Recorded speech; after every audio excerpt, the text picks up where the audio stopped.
Foi uma rebelião sangrenta. Milhares foram mortos, florestas incendiadas. Foi um inferno na terra. Os rebeldes eram um povo etnicamente misto conhecido como gauleses. Seu chefe foi o primeiro general a unir as diversas tribos, Vercingetorix.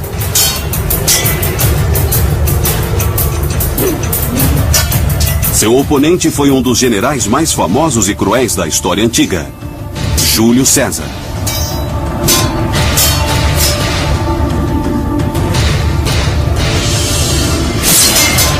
Durante 100 anos, os romanos oprimiram brutalmente os gauleses. Agora chegara a hora da vingança.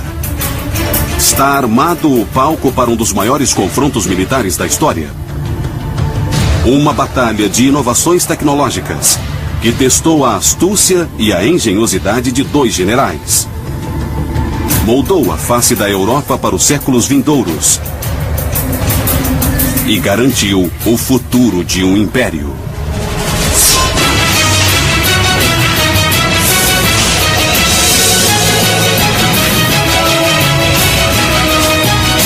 Batalhas antes de Cristo, o grande cerco de César.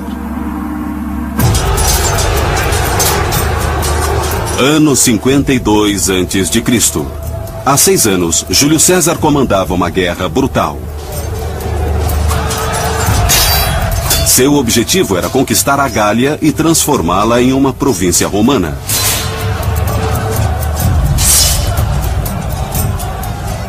Quando César conseguiu dominar a Gália em 58 a.C., a República Romana já havia se expandido até o norte da África. Grécia, Sicília, Córcega, Sidônia e Espanha.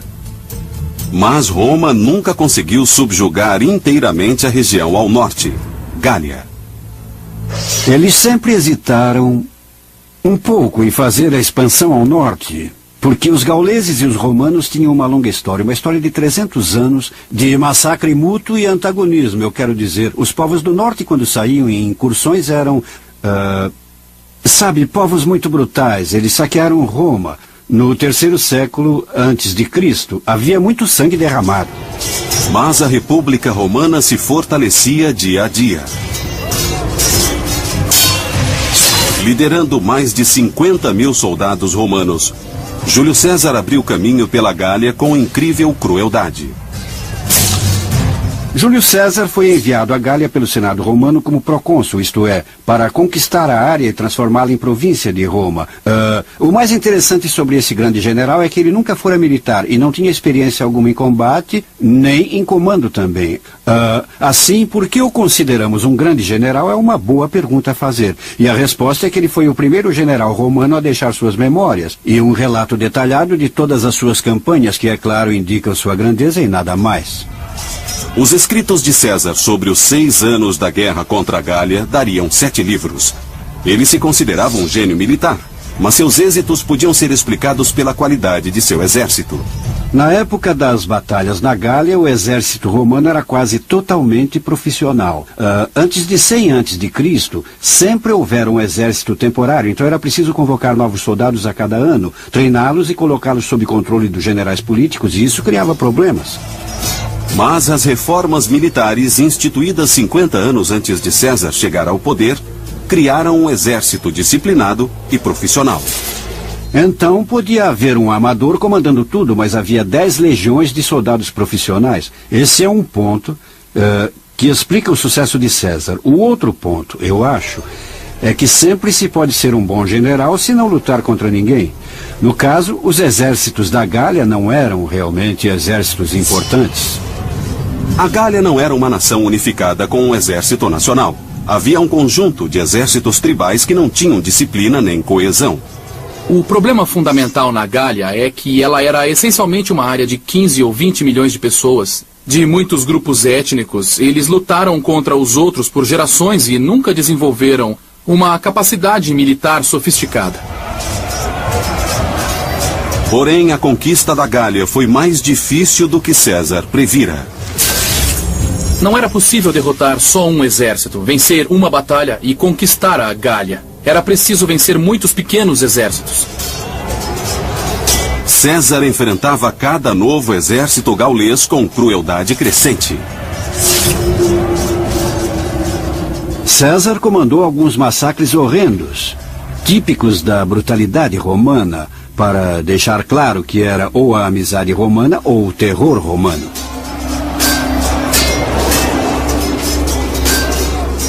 César comandava um reino de terror. Ele destruiu aldeias inteiras, matou todos nelas. E depois foi para a próxima, absolutamente brutal. Inevitavelmente, em um período de 6 anos, o que aconteceu foi basicamente que o controle romano na Gália foi bem estabelecido. Mas, por baixo da superfície, havia um espírito fervente de ódio pelos romanos e um espírito de revolta, só esperando por um líder que o dirigisse.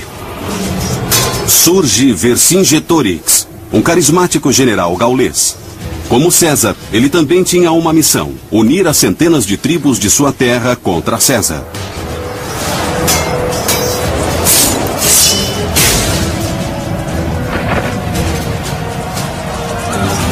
Vercingetorix era um adversário valoroso para César. Quando jovem, ele treinara e lutara ao lado das legiões romanas. Vercingetorix foi de fato um cavaleiro do exército de César antes das guerras gálicas. Ele sabia como o exército romano funcionava, conhecia sua força, conhecia as fraquezas. Ele era a pessoa certa, na hora certa, para enfrentar César. Vercingetorix teve a ideia de que talvez essa fosse a hora certa para os gauleses finalmente se unirem. Não esta ou aquela tribo, mas todos. E se ele pudesse provocar uma fagulha, e então um ataque aos romanos tivesse êxito, o que poderia acontecer é que, nesse momento, todas as principais tribos da Gália se reunissem e resistissem ao domínio romano, derrotando César e expulsando os romanos. Era isso que ele tinha em mente. Seu plano de provocar César deu certo. Vercingetorix foi com mais de 70 mil soldados até a cidade romana de Orleans e deu a César um pouco de seu próprio remédio. Ele caiu sobre a cidade como um leão sobre um coelho. Queimou a cidade, massacrou e matou todas as pessoas. Os gauleses mataram mais de 5 mil homens, mulheres e crianças. Vercingetorix mandou uma mensagem clara a César. Os gauleses não tolerariam mais a brutalidade do general romano. Esse foi o estopim da revolta. Isso foi um acontecimento simbólico que instigou todos os gauleses contra Roma. Foi isso que ele tentou fazer. Teve um pensamento estratégico muito bom e funcionou. Não havia mais volta para Vercingetorix.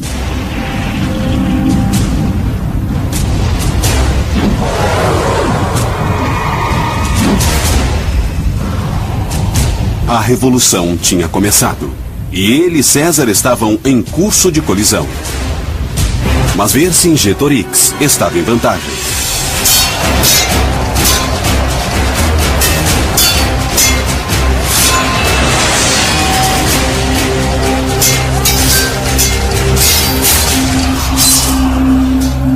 Logo ele conseguiu mais vitórias. Ele tinha um grande exército às suas ordens e sabia usá-lo. De repente ele ficou incontrolável. Apesar de estar em vantagem, Vercingetorix sabia que seu exército era grande, mas desorganizado. Perderia uma batalha direta contra o exército profissional e bem treinado de César. Assim, sua estratégia foi atingir as forças de César em pequenos combates ao estilo de guerrilha, até infligir tantos danos que os romanos foram obrigados a se retirar para a Itália. Vercingetorix tinha uma política de ficar atacando os romanos, cortar seu acesso à comida e, de modo geral, dar dor de cabeça a César. Para manter os soldados romanos desequilibrados, Vercingetorix fez algo que reverberou por toda a história militar. Ele convenceu os gauleses a incendiar suas cidades, colheitas e campos. Essa estratégia é conhecida agora como Terra Seca. Queimar tudo. Queimar cidades, queimar as aldeias, os campos, tudo. Em outras palavras, não deixar nada com que o exército romano pudesse sobreviver. Em agosto de 52 a.C., depois de aplicar sua política da terra seca, Vercingetorix liderou uma pequena força de gauleses contra os romanos perto da atual Dijon. A arma favorita dos gauleses era a espada de folha larga. Essas lâminas pesadas feitas de ferro esmagavam com força brutal.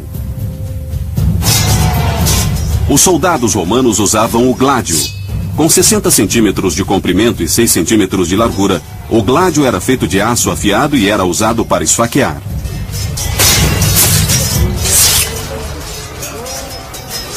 Depois de lutar por várias horas em Dijon, Vercingetorix, no verdadeiro estilo bater e correr, recuou e retirou suas forças. A estratégia dos gauleses parecia bem sucedida. Depois de Dijon, César se dirigiu para a fronteira italiana. Vercingetorix perseguiu-o, tentando impedir que César chegasse a Roma e conseguisse reforços. Ele levou seu exército ao sul para bloquear a meta de César, ir para a Itália, mas ele chegou tarde e César já estava ao sul dali quando ele chegou. Assim, ele estava atrás de César e não na frente dele. Ele tentou passar ao ataque e os romanos se viraram. Houve uma escaramuça, uma briga e os romanos se livraram. Nesse ponto, o que Vercingetorix fez foi dizer: está ficando difícil alimentar o exército aqui. Vou me retirar para a minha principal base de suprimentos. E se der certo, vamos parar um pouco. César irá para o sul e terminaremos isto no próximo ano. Esse foi um erro enorme. Calculando que César iria se retirar para Roma, Vercingetorix começou a levar o seu exército de volta a Alésia, uma cidade-fortaleza no alto de uma colina. Mas César não foi para Roma. Ele foi atrás de Vercingetorix. O que César fez, em vez de ir para a Itália, foi dar meia volta, matar os homens da retaguarda e perseguir os gauleses até a Alésia. Quando César atacou a retaguarda gaulesa, Vercingetorix e o resto dos gauleses fugiram para a pequena cidade murada de Alésia. Dias depois, os 50.000 homens de César cercaram a cidade. Isto é, os reforços não paravam de chegar. Um total de 10 legiões romanas de repente cercaram Vercingetorix. Ele deve ter pensado consigo mesmo: por que é que eu fui me enfiar aqui? Vercingetorix tivera sucesso na guerrilha contra César, mas estava cercado. E a pequena vantagem dos gauleses desaparecera completamente. Esse era o tipo de batalha de César, e ele iria realizar uma das operações de cerco mais fantásticas que o mundo antigo presenciou.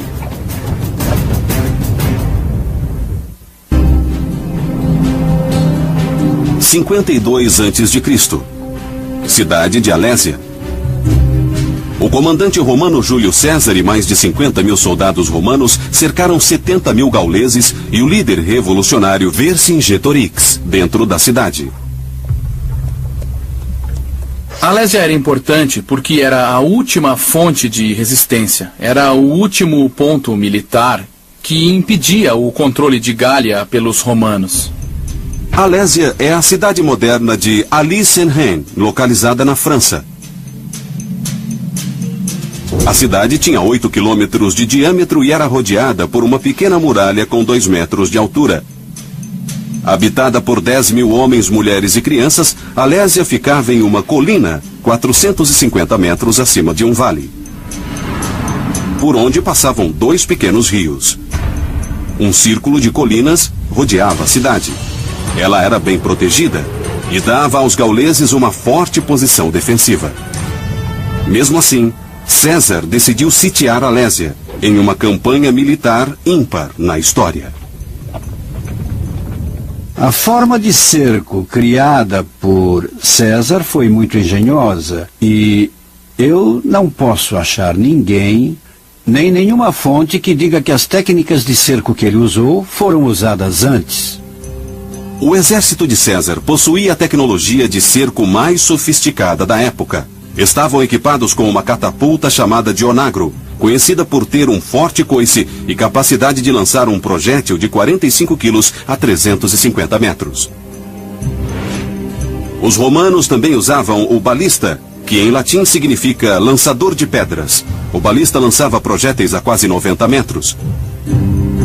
Cada legião romana estava equipada com 30 deles. Mas sitiar significa mais do que só atacar com armas de alta tecnologia. César sabia que o movimento tático correto em Alésia não era um ataque total. Em vez disso, César acreditava que para vencer a batalha não devia tentar expulsar os gauleses, mas matá-los de fome. César decidiu construir uma muralha de 16 quilômetros ao redor de Alésia para aprisionar os gauleses dentro de sua própria cidade. O que Vercingetorix pensava ser um porto seguro, revelou-se uma armadilha mortal. Primeiro, os soldados de César cavaram uma trincheira com 6 metros de profundidade e 6 metros de largura. A seguir, cavaram outra trincheira com 5 metros de largura e 3 de profundidade, que podia ser inundada. Depois, cavaram outra trincheira seca. Por fim, começaram a trabalhar em uma muralha com 3 metros de altura, completa, com torres de vigia a cada 70 metros. Chamaram isso de circunvalação. Colocaram uma muralha ao redor da cidade. Essencialmente, colocaram muitos milhares de pessoas na prisão.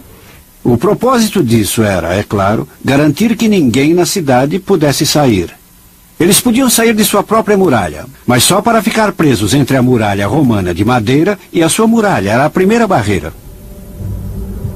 Essa não foi a primeira vez que César demonstrou dominar a tecnologia. 3 anos antes, em 55 a.C., 400 mil alemães procuravam novas terras e cruzaram o Reno para se fixar na Gália. César imediatamente enviou uma mensagem brutal e mandou 50 mil soldados com ordens de massacrar os alemães. O que ele fez a seguir foi horrível e tecnologicamente avançado. César iniciou a proeza de engenharia que ele acabaria fazendo em Alésia. Ele construiu uma ponte suspensa com 120 metros de comprimento e 12 metros de largura sobre o rio Reno para poder expulsá-los para a Alemanha e depois persegui-los. Depois de cruzar o rio, César arrasou os campos sem piedade. 430 mil pessoas, homens, mulheres e crianças, sem sobreviventes. No ato deliberadamente calculado de ataque político pensado para mandar uma mensagem clara para os outros povos. Apesar da brutalidade, a travessia do Reno foi um admirável avanço da engenharia do mundo antigo. Ele construiu a ponte em 10 dias. Foi incrível. Ele construiu com pilares, vigas e cabos. E o motivo de construir foi dizer aos alemães: vejam, o Reno não é uma barreira. Podemos pegá-los no momento que quisermos. Depois do massacre, César voltou à Gália e destruiu a ponte. Em Alésia, César usou a superioridade tecnológica romana para prender os gauleses dentro da cidade. O general gaulês Vercingetorix observava enquanto a muralha era construída. A muralha de 3 metros foi construída parcialmente com a terra tirada das trincheiras. Ela era encimada por proteção de madeira e torres se erguiam a cada 70 metros. No alto de tudo isso, colocaram pontas afiadas, que era uma versão antiga do arame farpado para o caso de alguém tentar escalar esse muro. E, exceto por algumas áreas que tinham barreiras naturais, essa muralha rodeava completamente a cidade. Foi uma corrida contra o tempo. Quando César terminasse a muralha com quase 16 quilômetros de circunferência, ela seria impenetrável, prendendo toda a população da cidade de Alésia. Cerca de 10 mil homens, mulheres e crianças, além dos 70 mil soldados do exército gaulês. Vercingetorix tinha um pouco de carne e milho guardados em Alésia, mas isso não duraria muito. Os homens de César podiam entrar para roubar ou então comprar suprimentos, mas era mais fácil dizer do que fazer. Não esqueça, Vercingetorix tinha queimado quase tudo durante a campanha da Terra Seca. Vercingetorix sabia que o vencedor da batalha seria quem escapasse da fome. Então ele decidiu que sua única saída era tentar impedir a construção da muralha e não deixar que os romanos conseguissem alimentos. Se ele superasse César na cidade, Mais cedo ou mais tarde, o exército romano teria muita dificuldade para obter suprimentos e também iriam passar fome. O que ele tinha de fazer era continuar atacando o exército romano para impedir que armazenasse alimentos. Vercingetorix recorreu à sua antiga tática: atacar e fugir. Ele enviou seus soldados para atacar os construtores e os coletores de alimentos. Vercingetorix venceu algumas vezes, mas finalmente César lançou um contra-ataque. Não sabemos exatamente quantos cavaleiros César tinha, mas eu imagino que uns 5 ou 6 mil cavaleiros romanos e uns 3 ou 4 mil cavaleiros mercenários. E rompeu uma batalha entre a muralha de César e Alésia. A cavalaria romana estava em vantagem e os gauleses retrocederam. Mas Vercingetorix ordenou que os portões de Alésia fossem fechados para proteger os gauleses da cidade. Perdas gaulesas bastante pesadas, homens sem seus cavalos tentando basicamente abrir um caminho para a cidade. Vercingetorix havia condenado seus homens à morte.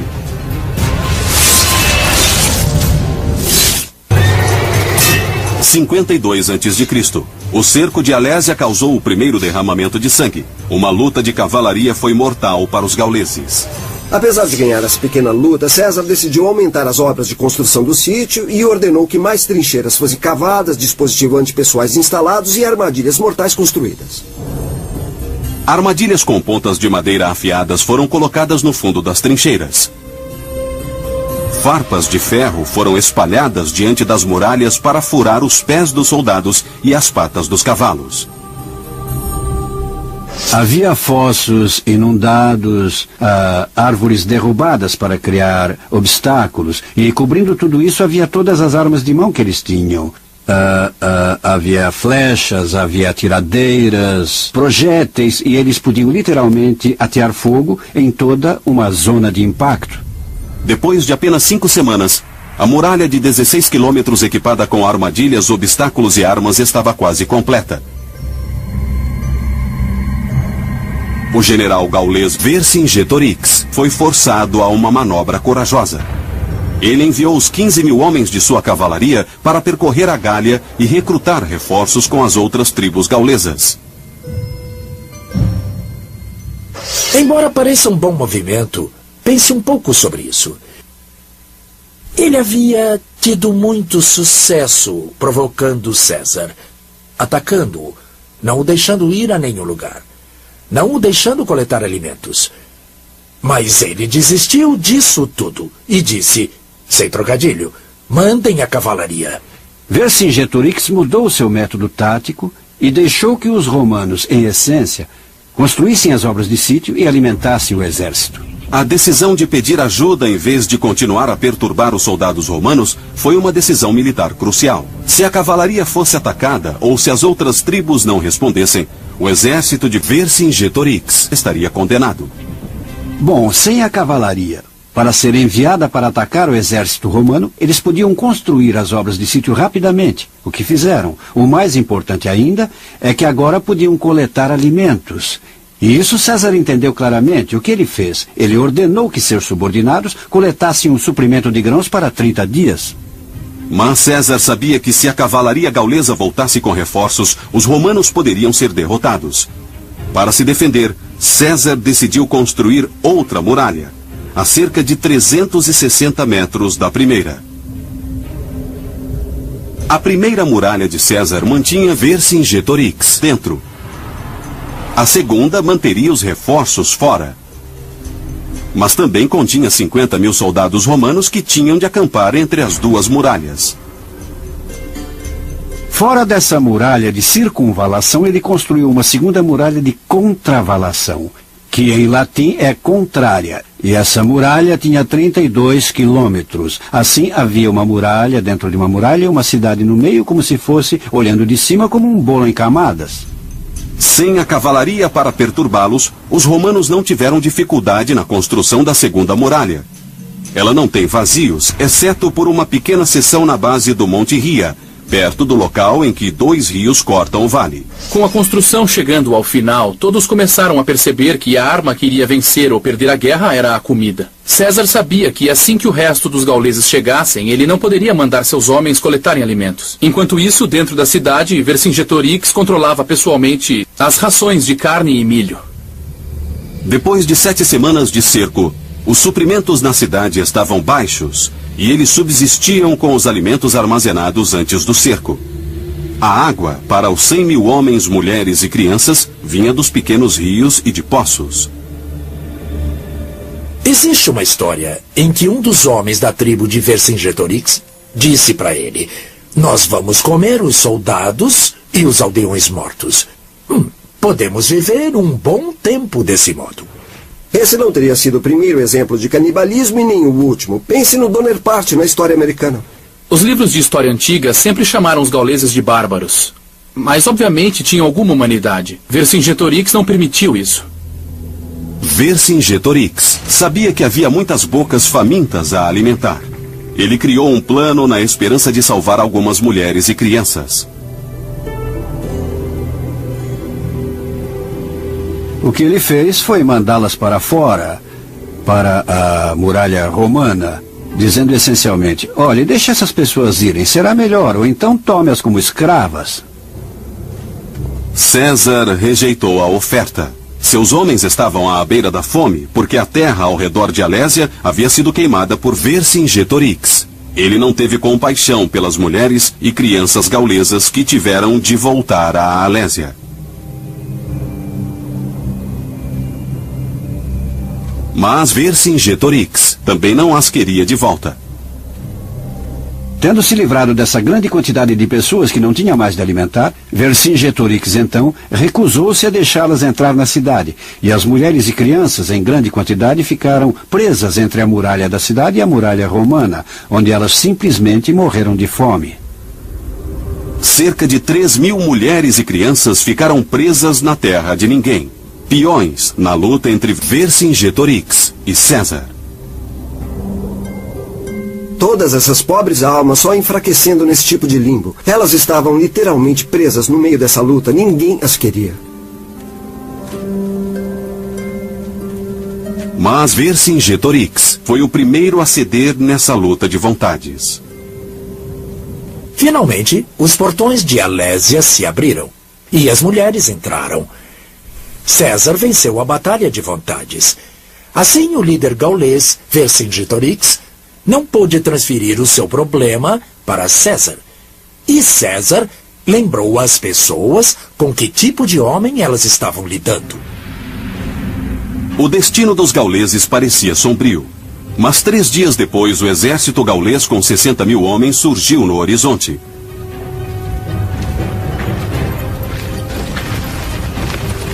Eles eram liderados por Comminus, um velho conhecido de César.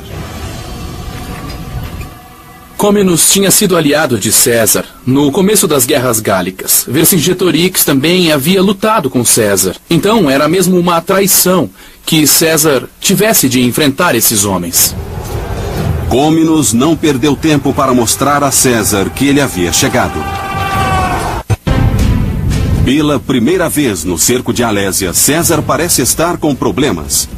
60.000 soldados gauleses liderados por Comminus chegaram para a batalha. Eles foram ajudar Vercingetorix, que estava preso na cidade com milhares de civis e soldados. Comminus imediatamente partiu para a ofensiva. Ele levou a infantaria para a muralha e atacou os poucos soldados romanos que estavam do lado de fora. Os gauleses eram incrivelmente organizados para um monte de tribos que nem se conheciam pouco tempo antes. Eles tinham infantaria misturada à cavalaria e cobriam tudo com arqueiros e fundistas. César teve de enviar 5.000 cavaleiros para defender a muralha. Mas eles foram atingidos por uma nuvem de flechas. Quando parecia que as defesas romanas iam cair, César enviou reforços. O momento foi perfeito e os novos soldados fizeram os gauleses retroceder. Apesar da incrível diferença numérica, César empurrou os gauleses de volta até as montanhas, massacrando os arqueiros que tinham apoiado a cavalaria gaulesa. A luta durou até o pôr do sol. E os romanos saíram vitoriosos. O primeiro ataque gaulês terminou em desgraça. A batalha era quase deles. Eles tinham 4 vezes mais soldados e não conseguiram derrotar César. Isso não era um bom prenúncio. Mas Vercingetorix não ia desistir tão fácil. De algum modo, ele conseguiu se coordenar com Côminos para lançar um ataque noturno contra as posições romanas. Sabemos pouco sobre como Côminos e Vercingetorix conseguiam se comunicar um com o outro. Talvez tivessem espiões que se esgueirassem, mas na batalha, duvido que se comunicassem. Era puro caos.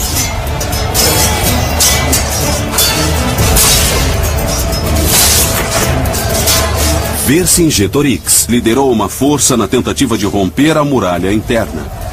Côminos e seus homens tentaram escalar a muralha externa. Uma terceira força gaulesa, também no exterior, tentou romper a muralha externa do outro lado da cidade. Os gauleses estavam aprendendo e tentavam diferentes táticas. Dessa vez eles tinham a escuridão ao seu lado. Eles tinham escadas e ganchos para escalar as muralhas. Infelizmente para os gauleses, César ainda tinha uma boa vantagem. Do alto da torre de sítio, ele poderia ver facilmente o que os gauleses faziam. Com a posição superior, os homens de César repeliram os gauleses com facilidade. Eles estavam lançando flechas e também tinham um grande suprimento de pedras e varas afiadas. Eu não gostaria de alguém 3 metros acima de mim jogando pedras na minha cabeça. Eles tentavam encher os fossos e valas e ao mesmo tempo as pessoas jogavam objetos perigosos sobre eles. Entre as muralhas, Vercingetorix está sendo derrotado. Do outro lado da cidade, as obras de sítio de César estão funcionando. Os presentinhos que César deixou, os dispositivos antipessoais, funcionaram muito bem ali.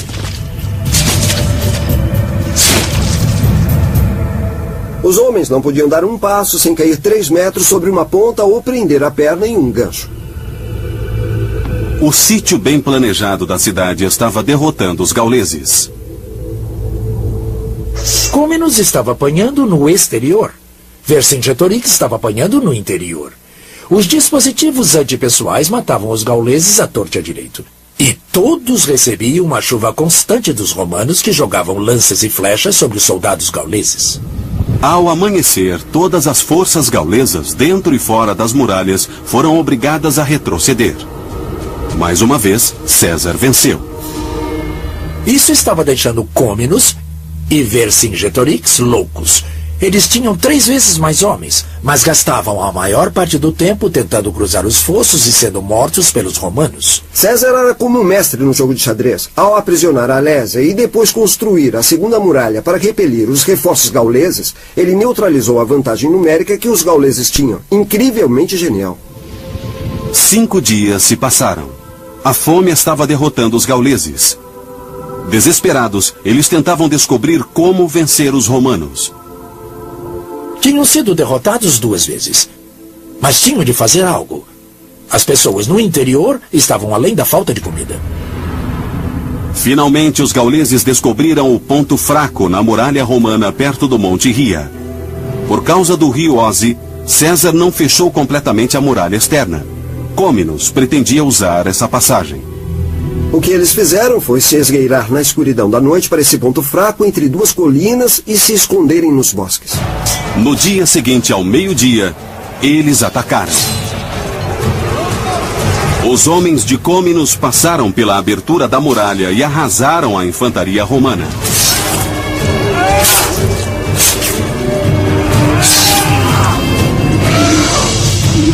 Em outro local, uma segunda força gaulesa tenta romper a muralha. A segunda força gaulesa começou a vencer a muralha. Os romanos simplesmente estavam ficando sem objetos para jogar neles. Ao mesmo tempo, Vercingetorix atacou do interior.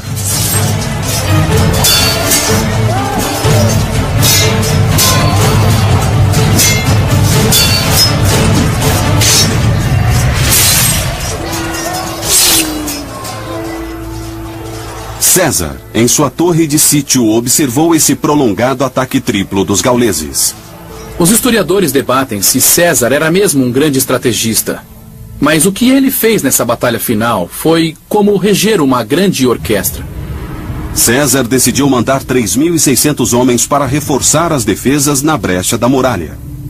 Ele ordenou que reforços da cavalaria dessem a volta para o lado noroeste para proteger o ponto fraco, mas ao mesmo tempo os gauleses enviaram mais de 20.000 homens para a falha na muralha. Mas veja bem, 20.000 homens não vão ajudar muito quando eles têm de passar por um espaço bastante apertado entre dois rios, enquanto são atacados dos dois lados por legionários e tem pela frente um fosso e uma muralha. César observou os gauleses mudarem de tática. Se não podiam atravessar a muralha, iriam derrubá-la. Nessa hora, estavam na muralha. Estavam arrebentando a muralha com ganchos especiais, feitos de ferro e projetados para rasgar as muralhas de cidades sitiadas. Tudo acontece ao contrário por causa das muralhas de César. Geralmente é a força conquistadora que usa os ganchos de muralha, não os defensores. A batalha é feroz em todas as frentes.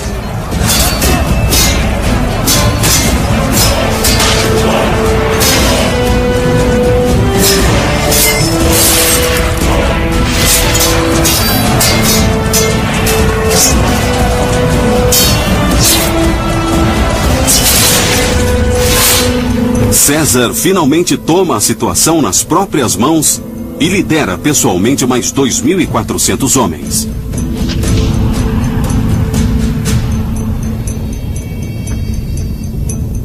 Ele assumiu o comando de 4 coortes de infantaria na luta e colocou seu famoso manto vermelho. Ele sempre achou importante que os soldados vissem seu comandante nas batalhas e liderou essas 4 coortes para o meio da luta. A linha romana estava prestes a romper, quando César chegou no último minuto com os reforços.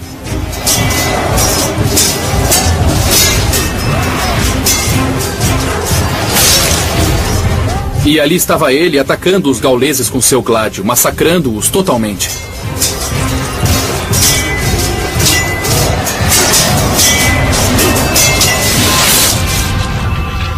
Existe uma grande diferença entre um comandante dizer "ataquem" e outro dizer "sigam-me, rapazes".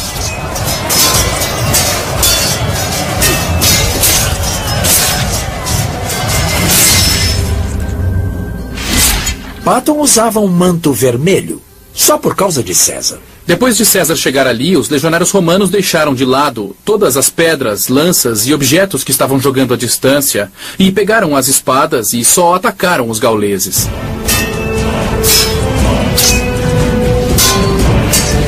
César tinha uma vantagem e decidiu aproveitá-la.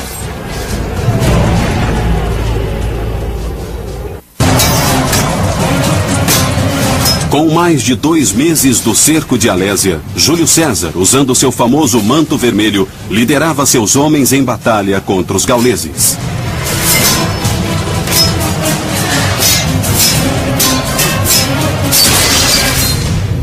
Os textos dizem que o que acontecia era que a linha romana estava prestes a romper, quando César chegou no último minuto acompanhado por 4 coortes de reforços e, ao mesmo tempo, aumentou o moral romano porque eles viram o comandante lutando com eles, lutando com o manto vermelho. Ao anoitecer, César estava vencendo. Ele perseguiu os gauleses até o acampamento e abateu-os como animais.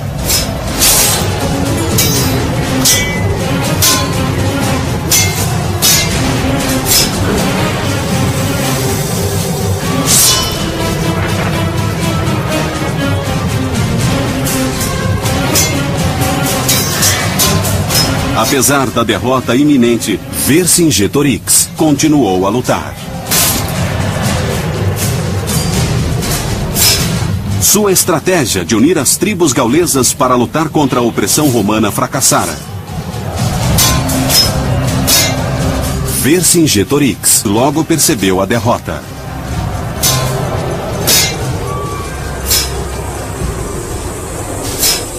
Então, enviou uma mensagem desesperada às outras tribos da coalizão. E depois de 1 ou 2 dias, uma a uma, como tinham feito tantas vezes no passado, elas começaram a voltar para seus territórios tribais. Até mesmo Vercingetorix entendeu que o jogo havia acabado. E foi ele quem tomou a iniciativa de abrir as negociações com os romanos. César era famoso por massacrar tribos inteiras.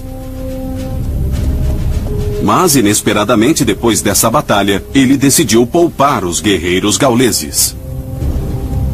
César foi muito tolerante. Muito fora do comum para um homem que era famoso por aniquilar tribos inteiras. Talvez ele sentisse que, para manter os rebeldes calmos, teria de mudar de tática. Não sei, talvez ele até tivesse um novo respeito pelo modo como lutaram as batalhas. Mas é claro, Vercingetorix tinha começado isso. Ele tinha que se tornar um exemplo. 2 de outubro de 52 a.C. Depois de quase 2 meses de luta, Vercingetorix finalmente se rendeu. Vercingetorix pôs sua melhor armadura, passou pelo portão e foi direto a César. E aos milhares de romanos atrás dele. Dá para imaginar a cena. Ali estava o homem que ousara desafiar César, ficando face a face com ele.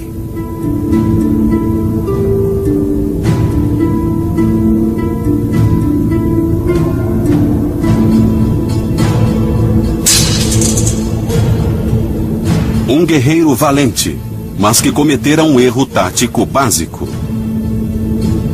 Se ele tivesse planejado não enfrentar César diretamente, mas provocá-lo, cortar suas comunicações, cortar as linhas de suprimento, atacá-lo a cada volta. Ele fez isso algumas vezes em que poderia ter tentado vencer de uma vez, mas manteve a disciplina. De repente, ele mudou toda a sua ideia. Enviou os melhores lutadores para buscar ajuda. Uma ajuda que acabou não funcionando bem. É fascinante. Ele manteve a estratégia original bem até o momento em que estava vencendo, e aí, por algum motivo, mudou de estratégia. Isso lhe custou tudo. Embora muitos dos gauleses fossem libertados, Vercingetorix foi levado a Roma e executado. Bom, existe uma história para a qual não existe muita evidência de que em um dos triunfos de César ele tenha sido estrangulado em praça pública. O mais provável é que tenha sido só executado em uma masmorra romana. Os romanos não tinham nenhum problema com execuções públicas, mas neste caso eles queriam escapar daquilo a que chamavam o fogo gaulês, do homem que temiam que incendiasse os gauleses. César passou todo o inverno extinguindo as cinzas da rebelião. Roma não precisaria lutar contra a Gália pelos 400 anos seguintes. Pode-se comparar César a William Tecumseh Sherman, famoso pela Marcha pela Geórgia. Em 1867, ele recebeu o encargo de romper a resistência dos índios no oeste. Ele usou as mesmas táticas: terra seca, massacre, remoção, fome, contra as tribos de índios americanos que César usou contra os gauleses, com o mesmo resultado. Ele venceu, e os índios americanos foram para as reservas. E aí se tornaram americanos. Alésia foi uma grande vitória pessoal para Júlio César, que naquele momento cercou e foi cercado. Mas o resultado dessa batalha foi mais do que material para os escritos de César. A Batalha de Alésia, a longo prazo, foi uma das coisas mais benéficas que aconteceram a toda a Europa, porque o que ela fez foi permitir a romanização completa de uma área enorme, do Reno até os Pirineus, o que hoje chamamos Europa Ocidental. Ela foi civilizada e organizada como uma província de Roma, e depois tornou-se, sob o Império, Roma, essencialmente Itália. E a própria Roma chegou a um ponto em que os gauleses nem pensavam em si mesmos como outra coisa que não romanos. Alguns dizem que a campanha de César foi realmente um reino de terror. Mas em Alésia, ele usou táticas brilhantes para derrotar um grande exército gaulês que o atacava de 2 direções. O resultado foi que César não só destruiu os gauleses, ele uniu a terra que se tornaria uma parte importante da Europa Ocidental. E tudo isso foi possível, essencialmente, pelo gênio de Júlio César e pela derrota de Vercingetorix na batalha e no cerco de Alésia.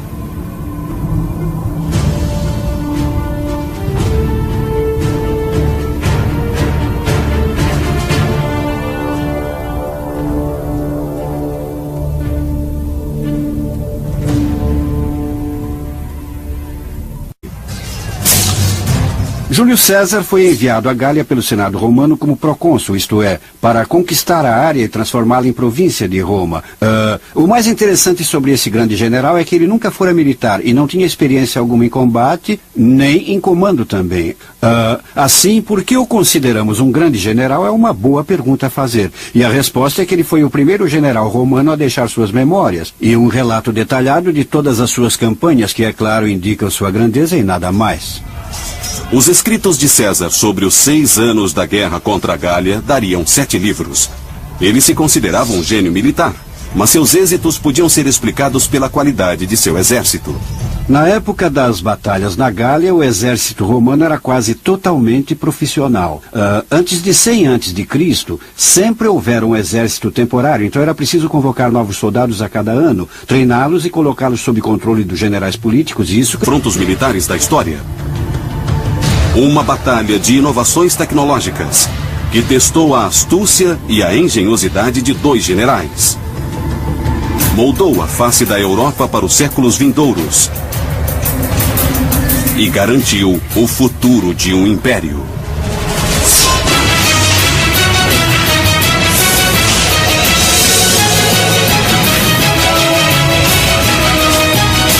Batalhas antes de Cristo, o grande cerco de César.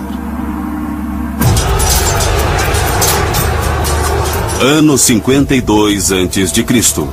Há 6 anos, Júlio César comandava uma guerra brutal. Seu objetivo era conquistar a Gália e transformá-la em uma província romana.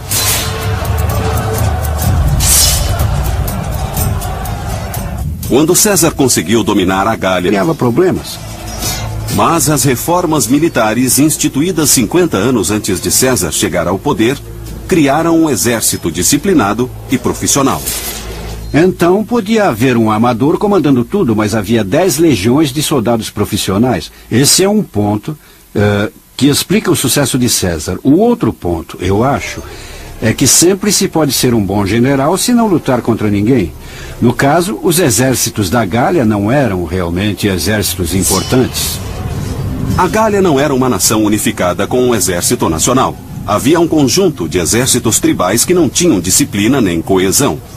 O problema fundamental na Gália é que ela era essencialmente uma área de 15 ou 20 milhões de pessoas, de muitos grupos étnicos. Eles lutaram contra os outros por gerações e nunca desenvolveram uma capacidade militar sofisticada. Porém, a conquista da Gália foi uma rebelião sangrenta. Milhares foram mortos, florestas incendiadas. Foi um inferno na terra. Os rebeldes eram um povo etnicamente misto conhecido como gauleses. Seu chefe foi o primeiro general a unir as diversas tribos, Vercingetorix.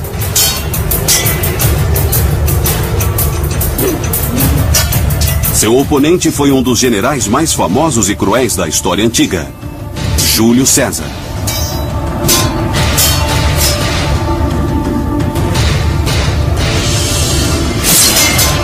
Durante 100 anos, os romanos oprimiram brutalmente os gauleses. Agora chegara a hora da vingança. Está armado o palco para um dos maiores conflitos. Em 58 a.C., a República Romana já havia se expandido até o norte da África. Grécia, Sicília, Córcega, Sidônia e Espanha. Mas Roma nunca conseguiu subjugar inteiramente a região ao norte, Gália. Eles sempre hesitaram um pouco em fazer a expansão ao norte, porque os gauleses e os romanos tinham uma longa história, uma história de 300 anos de massacre mútuo e antagonismo. Eu quero dizer, os povos do norte, quando saíam em incursões, eram Sabe, povos muito brutais, eles saquearam Roma. No 3º século antes de Cristo, havia muito sangue derramado. Mas a República Romana se fortalecia dia a dia. Liderando mais de 50 mil soldados romanos, Júlio César abriu caminho pela Gália com incrível crueldade.